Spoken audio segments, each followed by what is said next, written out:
që unë kisha paraqit një platformë, sepse tradita më ka tërhequr shumë.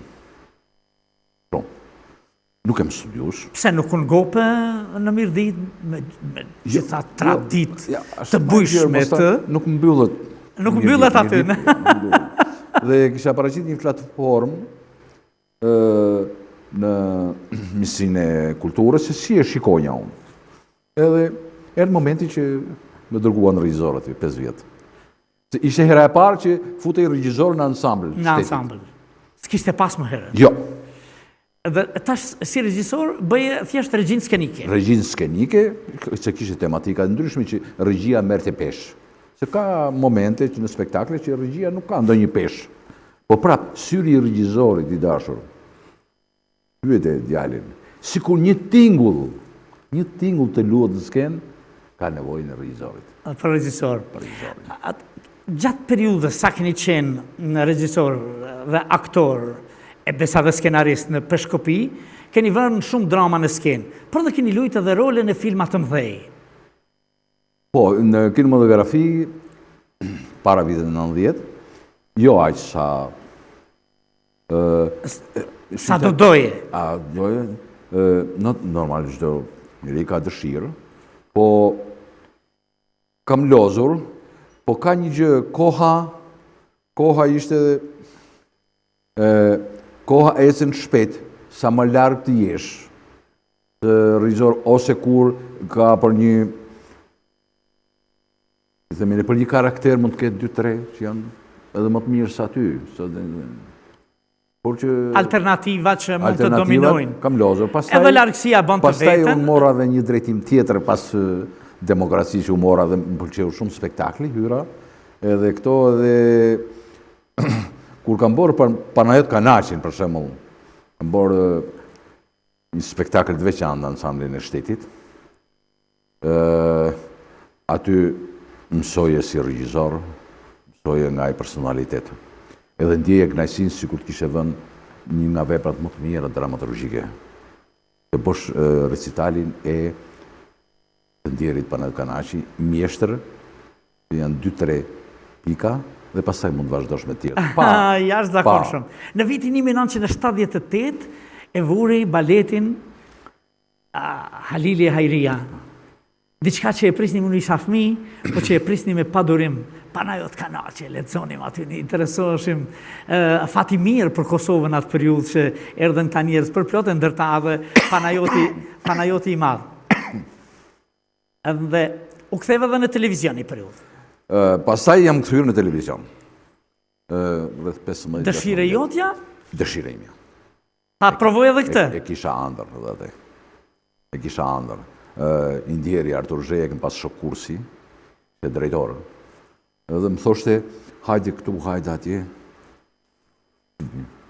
Vi regjisor, aty e kam.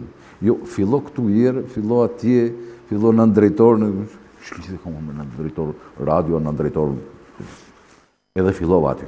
Regjisor. Regjisor. 1500 orë regjistrime. Momente nga më të veçanta, nga më interesante. Ka shiko, regjia televizive me vërtet është maraton, e do të thush nuk ka art, po ka artin e vet. Po ta shikosh regjinë televizive, po ta ndjekim tani të jemi në studion e regjisorit, djalit tënd, ti duke se nuk ka emocionet e veta, edhe aty ka këngëtari, është shumë e bukur. Regjia televizive është shumë e bukur. Por regjia televizive, se ne mendojmë shumë thjesht e banalizojmë, sikur është thjesht pult. Jo, nuk është pult. Ai mund të ketë 5, 6, 7, 8 kamera, ai çdo gjë e zbërthen, po e zbërthen një mendje e regjisoriale. E krijon figurën, ëh? Atë mozaikën që... Edhe aty pastaj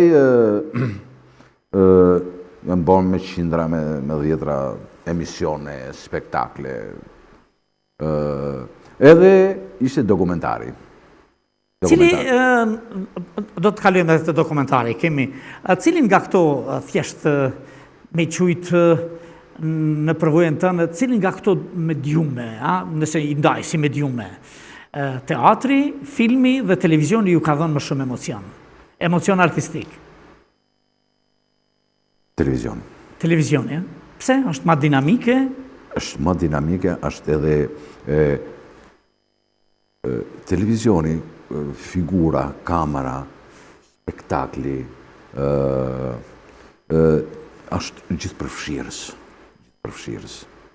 Ka dhe emocionin, ka dhe ndjenjen, ka dhe muzikën, ka dhe këngën, ka dhe vajnë, ka e gjithë ndërtimi i skenografisë, tani kanë hyrë dhe mjete shumë moderne, të jep një kënaqësi që kur rezulton, që është konkluzion, që është figura, merr një kënaqësi. Të kthyer te dokumentari është një vepër artistike. Është si të bësh një filmi, është film. Apo plotësohesh me dokumentarin të ajo pjesat që sikur të mungoj se vitin 90 sikur e la pak filmin mbrapa, besa dhe teatrin mbrapa, sepse ndodhen ngjarje që thash sikur shkrirje dhe televizioni mbeti, se ishte diçka më dinamike dhe tash edhe bota e kishte televizionin më në zhvillim. Pas vitit 90 kemi një zhvillim të hovshëm të televizionit edhe tash me dokumentarin po plotësoheshe, kishe ndonjë diçka që të kish me të mangu? Po. Dokumentari është gjinia më e vështirë. Më e vështirë? Më e vështirë. Më e vështirë është si fëmija që e krijon. Si spjegohet? E krijon vetë. Për ca këtë tematim, çdo gjë aty krijohet. Përveç faktit që ke konkreta, që ke një figura, po ke një historia, po ke një data, ke një fenomen të natyrës apo fenomen të shoqërisë. Si fëmija është i vepër e mirëfillt artistike. E ngren vetë me duart e tua. Cilët janë dokumentarët që të kanë lënë më shumë mbresa në punën tënde në... Unë kam bërë për Anton Qetën. Anton Qetën. Edhe kur futesh regjizorët e dokumentarëve, se ne shikojmë në për televizionin që i flasin, po ajo që i prek regjizori i prek të gjitha fenomenet, i prek të gjitha ngjarjet, i prek të gjitha zhvillimit dhe mos zhvillimit, i prek të gjitha dramat, edhe është një pasuri, regjizori është një pasuri, ai është një pasuri në vetë. Ai nuk është historian, por në fakt është. Edhe duke lexuar, do lexosh, shpletosh, duke lexuar për Anton Qetën, duke lexuar dhe duke bërë skenarin pastaj. Duke bërë skenarin, ecë dhe përcaktohen shesit e gjirimit, përcaktohen figurat, përcaktohen muzika, përcaktohet intervistat, përcaktohen detajet, janë shumë e shumë, deri muzika, janë të gjithë komponentë që i ka një film. Dhe për Shkurt e Fejzen. Po, kam bërë dokumentar për Shkurt e Fejzen dhe jemi lodhur shumë, se është një figurë që ka gjurmën e vetë, jo vetëm në këngën, se po të them që ka gjurmën e vetë në këngën, shqiptare, janë shumë që këndojnë. Po themi ne, shumë e shkelin tokën. Kush le gjurmë? Shumë e shkelin tokën, kush le gjurmë është e rëndësishme. Dhe me kompleksitetin e vetë, Shkurta ka lënë gjurmë në këngën shqiptare. Sepse edhe ashtu si që edhe ju një figure e respektuar për këngën, nuk po kalojmë të pjesa e televizionit. Shkurta ka ditë të ndërtoj të gjithë rrugtimin e vetë. Këngëtari do të jetë inteligent. Këngëtari duhet të jetë i studios shumë i mirë, përveç varet nga dhënat. Studioj shijet, studioj çfarë nga smon njeriu, përveç asaj argtimi.